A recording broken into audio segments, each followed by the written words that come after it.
ছোট্ট বন্ধুরা, তোমরা নিশ্চয়ই রামায়ণ মহাভারত এই দুই মহাকাব্যের নাম শুনেছ।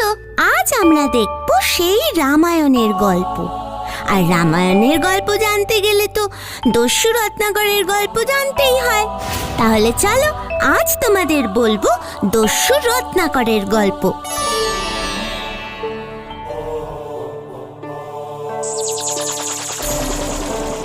নারায়ণ নারায়ণ। প্রণাম প্রজাপতি ব্রহ্মা।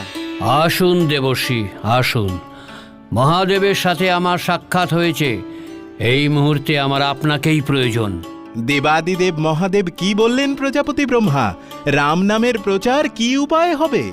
দেবর্ষি নারদ, সে বড় অদ্ভুত উপায়। উনি বলেছেন পৃথিবীতে একজন মহাপাপী মানুষ আছেন, যার পাপের ঘড়া পূর্ণ হয়েছে। তাকেই রাম নাম দান করতে হবে। নারায়ণ নারায়ণ, বাহ, এ তো ভারী উত্তম প্রস্তাব।